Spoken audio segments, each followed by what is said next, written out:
존귀와 영광을 받기에 합당하신 주의 이름을 찬양합니다. 오늘도 이 시간 가운데 우리 가운데 자정해 주시고 주의 말씀으로 우리의 영과 육을 새롭게 하여 주옵소서. 우리 내면에 깊은 변화가 있게 하여 주시고 또 우리의 마음과 영혼이 주의 말씀으로 더욱더 새로워질 수 있도록 이 시간 가운데 함께해 주시옵소서.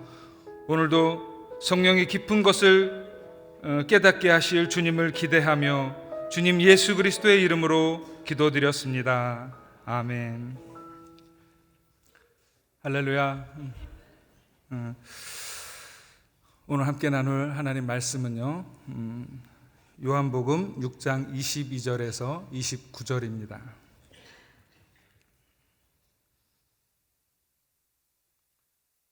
우리 같이 함께 합독하겠습니다. 그 다음날 건너편 바닷가에 남아있던 많은 사람들은 그곳에 배가 한 척밖에 없었던 것과 예수께서 제자들이 탄 배에 오르시지 않고 제자들끼리 건너갔다는 것을 알았습니다. 그때 디베랴로부터 온 몇 척의 배가 주께서 감사 기도를 드리고 사람들에게 빵을 먹이셨던 그곳 가까이에 닿았습니다. 그 사람들은 예수나 제자들이 모두 그곳에 없다는 사실을 알고 다시 배를 타고 예수를 찾으러 가버나움으로 갔습니다.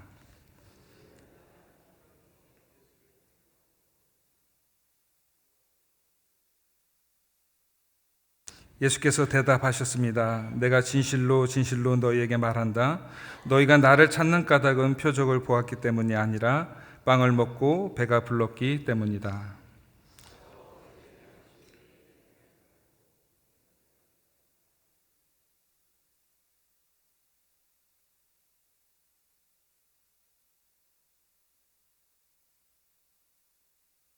그러자 그들이 예수께 물었습니다. 우리가 어떻게 하면 하나님의 일을 하겠습니까?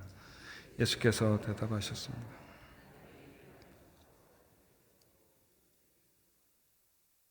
아멘.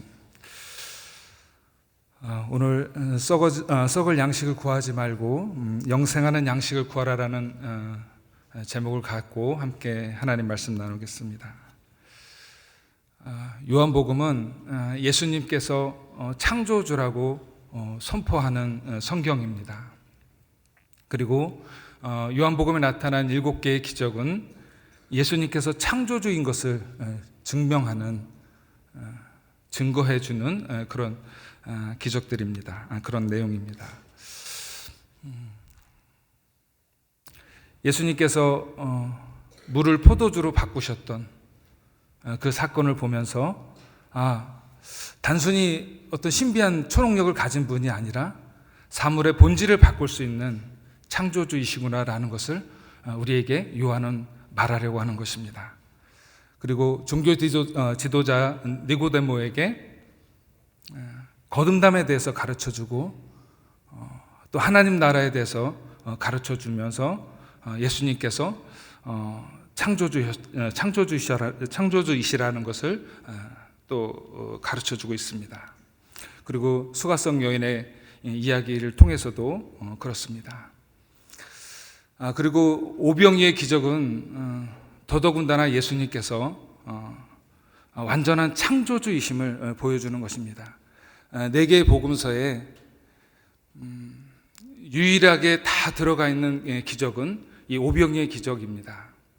그만큼 이 오병의 기적을 빼고서는 예수님을 설명하는데 많은 제한과 또 한계가 있기 때문에 이 오병의 기적을 모든 복음서 기자들이 다루고 있었습니다. 다루는 것입니다. 오병의 기적은 사실상 영적인 의미로 봐야 되는데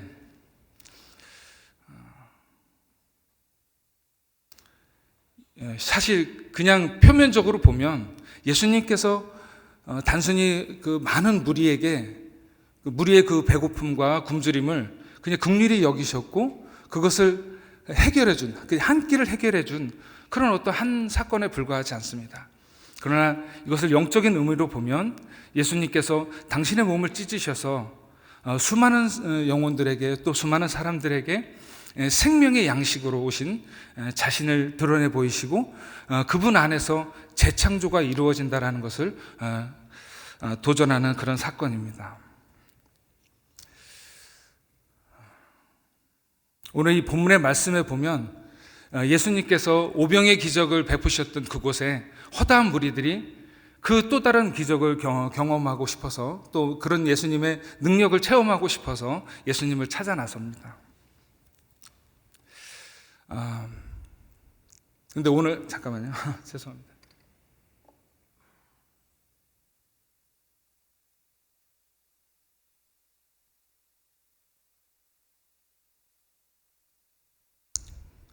예수님을 찾아 나선 그 허다한 무리들은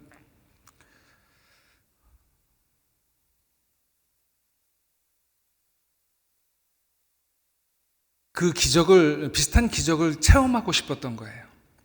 근데 예수님께서 오늘 이 본문을 통해서 우리에게 말씀해 주시고자 하는 것은 기적의 장소가 아니라 기적의 의미를 찾아라라는 것입니다. 신자된 증거가 전혀 없는 삶, 그런 삶 속에서 단순히 어떤 기적적인 어떤 체험과 응답을 요구하면서 예수님을 찾는 그것이 예수님 보시기에 옳지 않다라는 것입니다. 아모스서 5장 5절에도 보면 너희는 베델로 또 길갈로 브엘세바로도 가지 말라라고 말씀하고 있습니다. 신자의 증거가 없는 삶, 그리고 그들의 어떤 삶 속에서 사회적 정의가 실현되지 않는 것, 또 살면서 하나님의 임재가 전혀 없었던 그런 삶 속에서 단순히 어떤 기적을 체험하기 위해서 그런 것들을 경험해 보고 싶어서 예수님을 찾고 기적의 장소를 찾는 그것은 하나님께서 원하시는 것이 아니라는 것입니다. 여러분, 베델은 어떤 곳입니까? 바로 야곱이 형 에서의 칼을 피해서 외삼촌 라반의 집으로 가다가 너무 피곤하고 곤고해서 돌을 베고 잠들었던, 그리고 그곳에서 하나님의 천사들이 오르락 내리락 하는 것을 본 하나님의 집이라고 불리워졌던 그런 장소였습니다. 그리고 길갈은 어떤 곳입니까? 길갈은 이스라엘 백성들이 가나안 땅에 입성할 때 요단강을 건넌 첫 지점이었어요. 그런데 그곳에서 이스라엘 백성들은 할례를 받습니다. 그것은 전투력의 상실을 의미하는 건데, 그 길갈에서 이제 어쨌든 그렇게 할례를 또 받고, 또 사무엘이 자기 아들들을 사사로 세운 곳이기도 합니다. 그 브엘세바는 아브라함이 자기 아들 이삭을 번제물로 바치기 위해서 단을 쌓았던 곳입니다. 이렇게 하나님의 임재가 있었고 또 하나님의 그 역사가 있었던 그런 장소였습니다. 그런데 많은 이스라엘 백성들이 브엘세바로, 길갈로, 또 베델로 그곳으로 찾아 올라갔습니다. 왜 그렇습니까? 바로 기적을 경험하고 싶어서 그랬습니다. 그런데 하나님께서는 말씀하시는 것입니다. 너희는 베델로, 길갈로, 브엘세바로도 올라오지 말아라는 것입니다. 신자된 증거가 전혀 없는 삶, 또 그들의 어떤 삶 속에서 사회적 정의가 전혀 실현되지 않는, 고아와 가부를 핍박하고 오히려 박해하는 그런 삶 속에서 단순히 어떤 하나님의 임재가 있었던 장소를 찾는 것 자체가 너무나 가증스럽다라는 것입니다. 여러분, 많은 사람들이 신앙생활을 하면서 기적의 장소를 찾습니다. 그러나 하나님이 정말 원하시는 것은 기적의 의미입니다.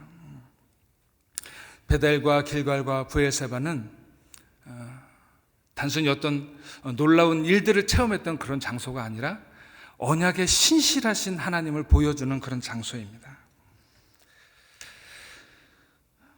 우리는 항상 우리의 삶 속에서 크고 작은 많은 기적들을 체험하고 삽니다. 근데 우리가 정말 놓치지 말아야 될 것은 바로 기적의 의미입니다. 하나님께서 이 기적을 나한테 왜 베풀어 주셨을까? 이것을 왜 나에게 말씀하시는 것일까? 이 기적 속에 들어있는 하나님의 메시지는 무엇일까라는 것을 우리는 항상 놓쳐서는 안 됩니다. 굶주린 영혼들을 배불리 먹이신 예수, 또 자신을 영원한 생명의 양식으로 소개하시는 예수, 그 예수님께서 오늘 우리에게 다시 한번 말씀하십니다. 너희는 기적의 장소가 아닌 기적의 의미를 찾으라고 말씀하십니다. 우리 같이 23절, 24절 같이 읽겠습니다. 그때 디베라로부터 온 몇 척의 배가 주께서 감사 기도를 드리고 사람들에게 빵을 먹이셨던 그곳 가까이에 닿았습니다. 그 사람들은 예수나 제자들이 모두 그곳에 없다는 사실을 알고 다시 배를 타고 예수를 찾으러 가버나움으로 갔습니다. 여러분, 기적의 장소를 찾다 보면, 찾아갔을 때 예수님께서 보이지 않으면 당황하는 거죠. 여기에 예수님이 계셔야 되는데 계시지 않으니까 당황스러운 거예요. 근데 기적의 의미를 찾으면 그런 일이 없습니다. 여러분, 우리가 기적의 의미를 찾아야 되는 이유는 바로 기적 속에 없는 결핍된 것들이 여러 가지 있기 때문에 그렇습니다. 우리가 그냥 기적을 육체적으로 표면적으로 경험할 때는 동공이 커집니다. 그리고 또 심박수가 증가하고 또 호흡도 빨라집니다. 그러나 하나님이 있네, 하나님이 역사하시네 라는 그런 어떤 표면적인 그런 어떤 표현 밖에는 뭐 또 다른 게 없습니다. 근데 여러분, 기적 속에는 사실 책임이나 성숙함이나 또 변화, 이런 단어들이 없습니다.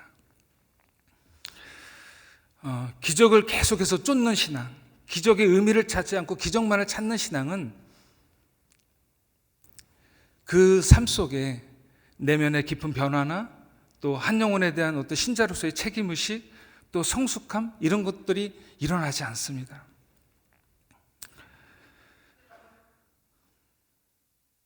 기적을 우리가 단순히 눈에 보이는 것으로, 표면적인 것으로 우리가 바라보고 찾을 때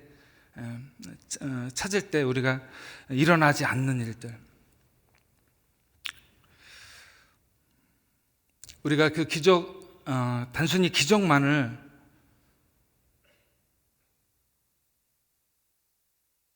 쫓는 그 인생, 그런 신앙은 사실은 신자답지 못한 거죠. 또 성숙함도 일어나지 않는 거죠. 저는 군대 제대하고 어머니하고 한번 기도원에 간 적이 있었습니다. 근데 어머니가 그때 많이 아프셨습니다. 그래서 이제 여의도에 있는 한 병원에서 머리 수술을 받아야 되는 상황이었는데, 어머니가 많은 기도를 하시고 또 수술을 받으셨다라는 것을 회복되신 후에 알게 되었습니다. 근데 어쨌든 어머니가 찾았던 그 기도원에 가서 저는 치료의 하나님을 만났어요. 병을 고쳐주시는 하나님을 만났어요. 그래서 저는 매일 차를 타고 다니면서 제 입에 찬양이 끊이지 않았습니다. 주는 여호와 전능의 하나님, 주는 여호와 치료의 하나님, 그 찬양을 계속해서 부르고 다녔습니다. 근데 제 삶 속에는 어떤 본질적인 변화들이 일어나지 않는 거예요. 내면의 성숙함도 없는 거예요. 그리고 한 영혼에 대한 책임의식도 없는 거예요. 그러니까 제가 기적만을 쫓고 다니니까 신자로서의 어떤 그런 성장이 일어나질 않는 거예요. 저는 그때 알았습니다. 기적 속에 없는 것들이 바로 이런 것들이구나. 성숙함, 또 내면의 본질적인 변화, 또 한 영혼에 대한 책임의식, 이런 것들이 기적 안에는 없구나라는 것을 그때 알게 되었습니다. 여러분, 모든 인생이 어른으로 끝나지 않습니다. 우리가 정말 안타까운 것은 신앙생활을 하면서 한 번도 기적을 경험하지 못한 것이 아니라 어린아이로 끝나는 신앙생활이 가장 안타까운 것이라고 생각합니다. 오랜 시간 동안 신앙생활을 했음에도 불구하고 한 영혼에 대해서 전혀 책임의식이 없는 것, 그리고 내면의 본질적인 변화가 일어나지 않는 것, 그리고 신자로서의 어떤 성숙함도 없는 것, 저는 이것이 가장 안타까운 신앙생활이라고 생각합니다. 오늘 본문에 허다한 무리가 예수님을 찾았습니다.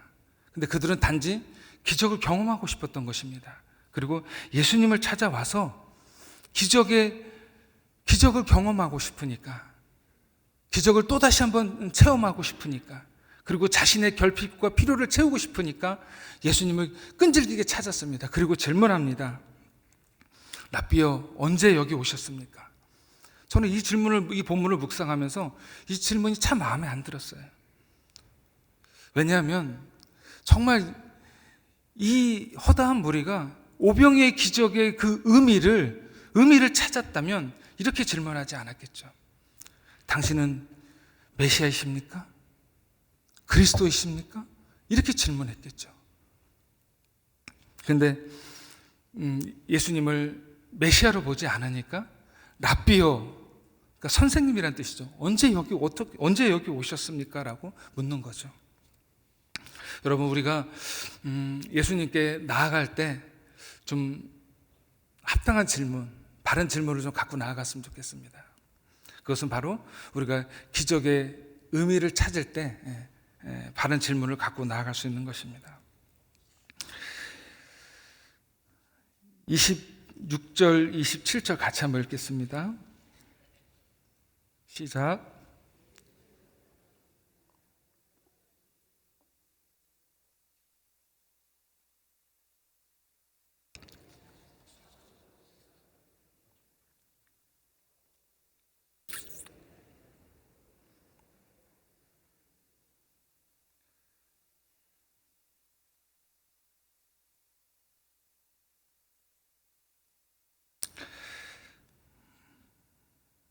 예수님께서 그 질문에 대답하십니다.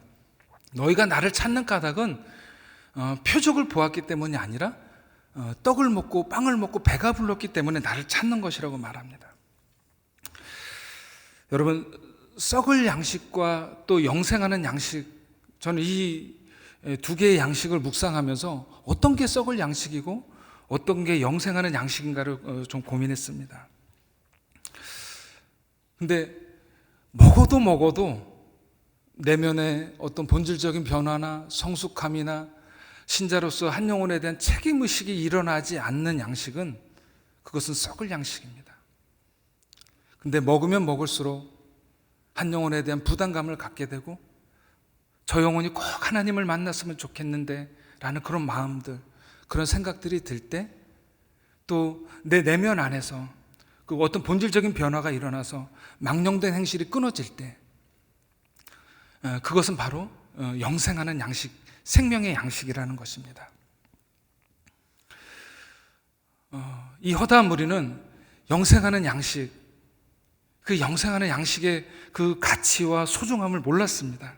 그래서 단지 그냥 예수님께 찾아와서 자기들의 어떤 필요와 결핍을 채워달라고 요청하는 것이었습니다. 근데 예수님 말씀하십니다. 너희가 썩을 양식을 위하여 일하지 말라. 영생하기까지 남아있을 양식을 위하여 일하라라고 말씀하십니다. 그런데 그 허다한 무리가 또 예수님께 묻습니다. 어떻게 하면 우리가 하나님의 일을 하겠습니까? 많은 사람들이 뭔가 응답을 받기 원할 때 사실 많은 사람들이 행위를 생각합니다. 우리가 무엇을 해야만 얻는 것으로 그렇게 생각을 합니다. 근데 여러분, 조금만 생각해 보면 우리가 무엇을 행해서 받는 것은 은혜가 아니죠. 대가죠. 보수죠. 하나님은 우리에게 은혜로 주시는 분이시지 대가로 주시는 분이 아니십니다. 근데 복음이 아닌 거죠. 기본적으로 좋은 소식이 아닌 거죠.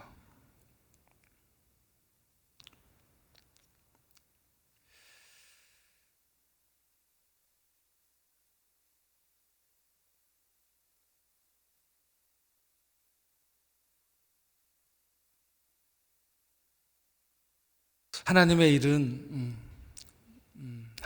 일은 믿는 것입니다. 오늘 예수님께서도 하나님의 일이란 바로 하나님께서 보내신 일을 믿는 것이라고 말씀하십니다. 우리가 예수님께서 그 보여주신 많은 기적들을 우리가 바라볼 때 단순히 그것을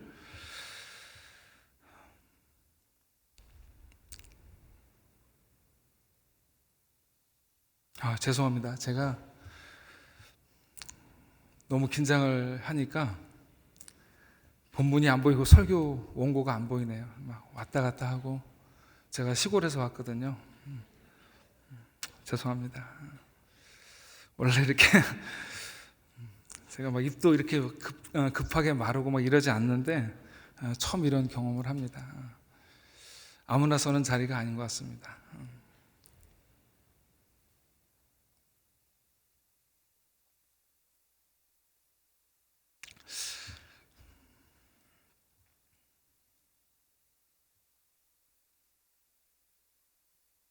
예수님께서 썩어 없어질 양식을 위해 일하지 말고 영생하기까지 남아있을 양식을 위해 일하라. 허다한 무리가 질문합니다. 어떻게 우리가 하나님의 일을 할 수 있습니까? 예수님이 대답하십니다. 하나님께서 보내신 일을 믿는 것이 하나님의 일이니라. 우리는 흔히 하나님의 일을 한다고 할 때 행위를 많이 생각합니다. 내가 전도를 하는 것이 하나님의 일을 하는 것이다. 또 내가 중보기도를 하는 것이 하나님의 일을 하는 것이다. 이렇게 생각합니다. 그러나 예수님은 하나님께서 보내신 일을 믿는 것이 하나님의 일이라고 말씀하십니다. 무슨 의미일까요? 이 말씀은 예수 그리스도께서 베푸신 기적을 표적으로 바라보고 믿는 것이 바로 하나님의 일이라는 것입니다. 여러분, 생명은요, 믿음에서 나오는 거예요. 그리고 하나님의 일은 믿음으로 하는 거예요. 예수님 당시에도 많은 사람들이 종교적인 열심을 갖고 예수님 앞에 나왔습니다. 그러나 예수님께서는 그때마다 계속해서 말씀하십니다. 믿음을 얘기하십니다. 엘리야 때, 아합 왕 때 엘리야가 아합 왕에게 그런 말합니다. 하늘에서 내가 비를 멈추게 할 것이다 라고 말합니다. 그때 많은 사람들이 물을 찾아 다녔습니다. 근데 물을 얻지 못했습니다. 그러나 그러니까 일인 거죠. 일을 한 거죠. 막 물을 찾아 다니는 일을 했던 거죠. 근데 한 사람의 믿음이 다시 비를 내리게 합니다. 여러분, 믿음 안에 하나님의 일은 믿음으로 하는 것이고 그 믿음 안에 생명이 있는 것입니다. 하나님께서 또 하늘에서 만나를 내려주셨을 때도 많은 사람들이 그 만나를 그냥 단순히 먹을 것으로 생각했어요. 그냥 양식으로 생각한 거예요. 근데 그렇게 생각했던 많은 사람들이 결국 어떻게 됐어요? 가나안 땅에, 약속의 땅에 죽었죠. 그냥 망했죠. 근데 사실은 그 만나는 먹을 것이 아니라 믿을 것이었어요. 그러니까 모세가 내려준 그 만나를 이스라엘 백성들은 모세가 내려줬다. 그리고 그것을 먹을 것이다라고 생각했던 거예요. 근데 하나님은 예수님께서 다시 가르쳐 주시죠. 그것은 모세가 준 것이 아니라 하나님이 주신 것이다. 그리고 그것은 단순히 먹을 것이 아니라 믿을 것이라는 거예요. 그 만나를 내려주신 이유가 뭘까요? 그죠? 그 하늘에서 내려온 그 만나, 그 예수님을 얘기하는 거고 그 만나에 생명이 있다라는 것들을 얘기하는 거죠.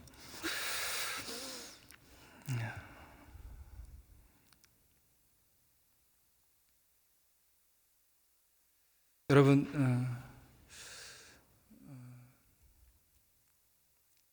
저는 좀 고민한 적이 있는데요.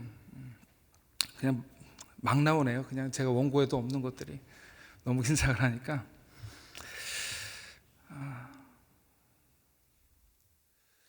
2000년 전에 있었던 그 예수님의 그 십자가 사건이 있잖아요.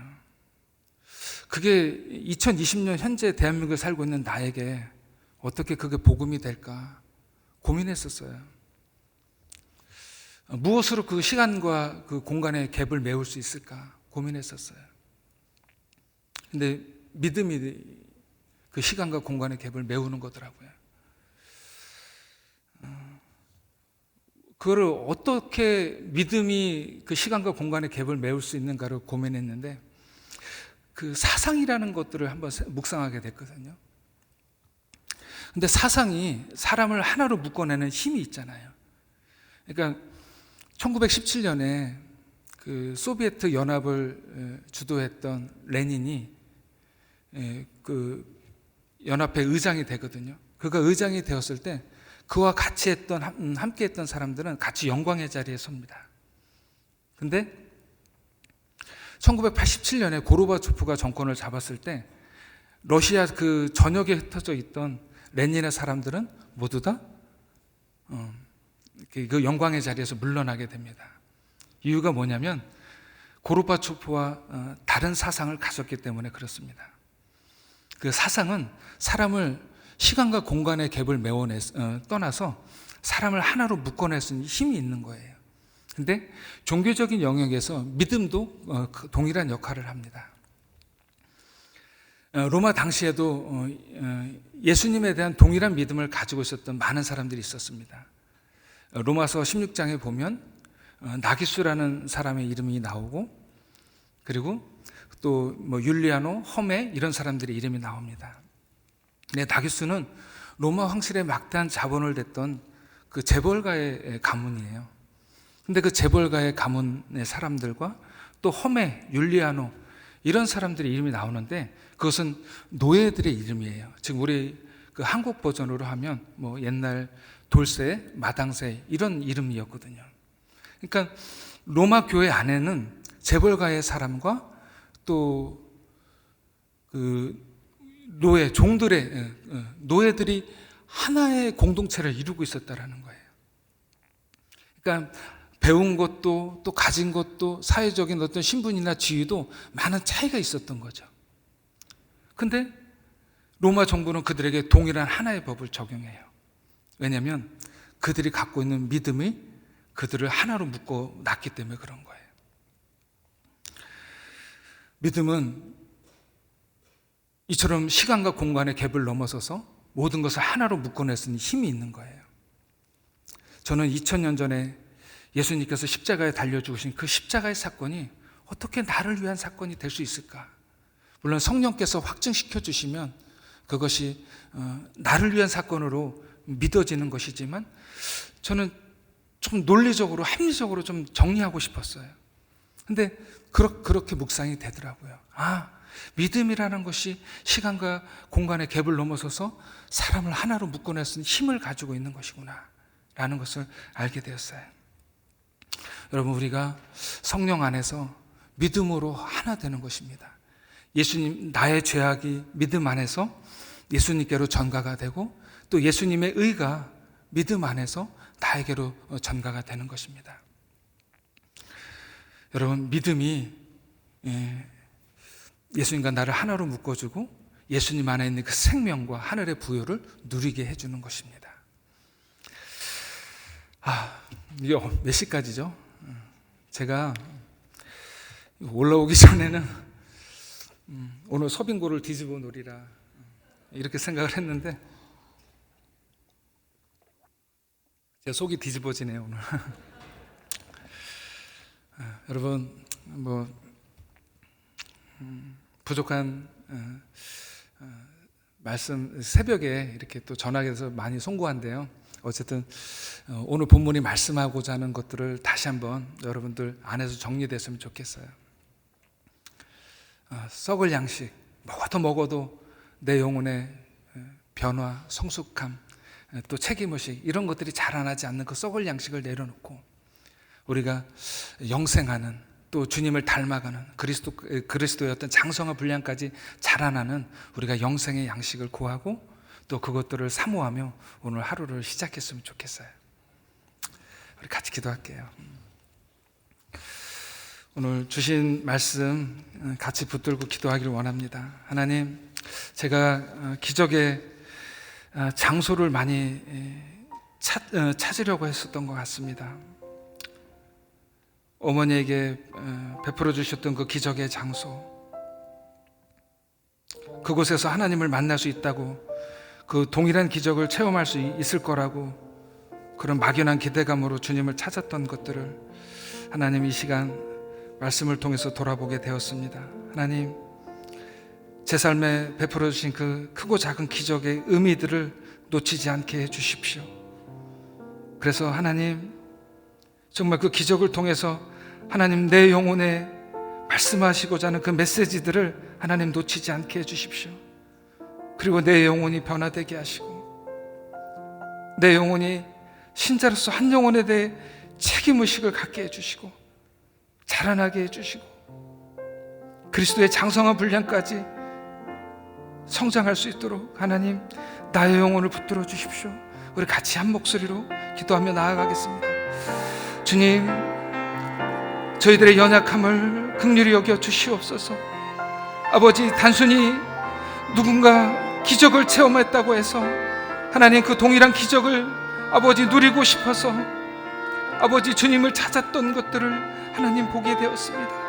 하나님, 단순히 기적을 하나님 체험하기를 원하는 신앙이 아니라 그런 탐욕적인 신앙이 아니라 하나님 기적의 의미를 찾게 하여 주시고 아버지 하나님 주님께서 말씀하시고자 하는 그 메시지를 하나님 놓치지 않게 하여 주시옵소서. 아버지, 우리 모든 죄인들에게 아버지 생명의 양식으로 아버지 이 땅 가운데 오셔서 당신의 몸을 찢으시고 아버지 우리 영혼을 아버지 부욕케 하신 그 주님의 은혜를 하나님 생각하면서 하나님 우리도 주님의 모범을 따라서 하나님 그렇게 살기를 원합니다. 누군가에게 아버지 나의 삶을 나누고 아버지 누군가에게 그 아버지 지키신 예수 그리스도를 증거하고 선포하며 나아갈 수 있는 아버지 우리가 될 수 있기를 원합니다. 하나님 나의 삶을 하나님 만져주시옵소서. 하나님 어린아이로 끝나지 않게 해주시고 아버지 내면의 성숙함과 아버지 깊은 변화를 이룰 수 있도록 주께서 붙잡아 주시고 이끌어 주시옵소서. 함께 해주시옵소서. 우리 다시 한번 기도하기를 원합니다. 하나님 기적을 표적으로 볼 수 있기를 원합니다. 하나님께서 예수님께서 그 보여주신 많은 기적들이 우리에게 믿음을 주기 위한 아버지 그런 표적이었음을 하나님 잊지 않게 하여 주시고 아버지 기적만을 쫓는 그 탐욕스러운 신앙이 되지 않게 하시고 아버지 정말 주님이 보여주신 그 하나하나의 그 기적의 징검다리를 우리가 건너면서 아버지 더 확실한 믿음을 갖고 아버지 흔들림 없이 우리가 나아갈 수 있기를 원합니다. 하나님 내 눈을 열어주시옵소서. 아버지 내 편협하고 제한된 생각들을 하나님 깨트려 주시옵소서. 그래서 하나님 정말 은혜 가운데서 우리가 날마다 주님께서 베풀어 주신 그 크고 작은 기적들을 우리가 표적으로 바라보며 아버지 믿음으로 나아갈 수 있도록 하나님 인도해 주시옵소서. 우리 함께 기도하며 나아가겠습니다. 하나님 주님이 베풀어 주신 모든 기적들이 단순히 기적이 아니라 아버지 하나님 표적임을 하나님 잊지 않게 하여 주시옵소서. 아버지 주님께서 보여주신 그 하나하나의 기적들이 아버지 내 영혼을 아버지 하나님 나라로 인도하는 아버지 징검다리임을 잊지 않게 하여 주시고 아버지 그 하나하나의 기적 속에서 하나님 내가 더 하나님 자라날 수 있도록 하나님 도와주시고 아버지 더 내가 바르고 아버지 건강한 믿음 생활을 할 수 있도록 하나님 이끌어 주시옵소서. 아버지 나의 일로 하나님 생명을 나누지 못하고 생명을 얻을 수 없음을 고백합니다. 아버지 주님이 주시는 그 믿음으로 아버지 우리가 생명을 얻고 그 생명을 아버지 누릴 수 있음을 하나님 고백합니다.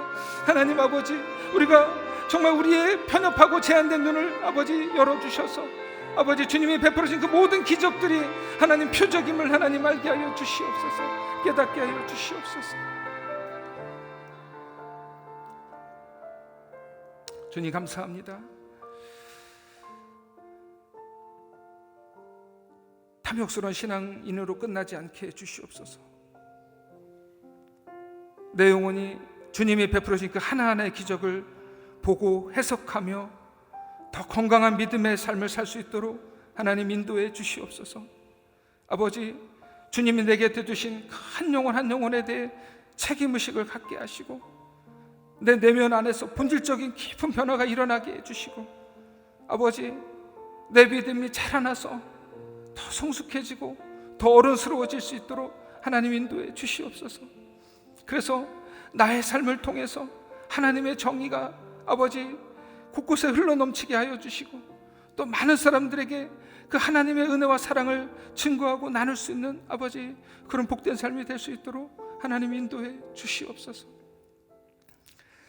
지금은 주 예수 그리스도의 은혜와 하나님 아버지의 극진하신 사랑하심과 성령의 내주 교통 역사 인도하심이 썩을 양식을 구하지 아니하고 영생하도록 있는 하늘의 양식을 사모하며 나아가는 이 자리에 있는 모든 사랑하는 성도들을 위해, 또 열방을 섬기시는 우리 선교사님들 위해 이제로부터 영원토록 함께 계시기를 간절히 축원하옵나이다. 아멘.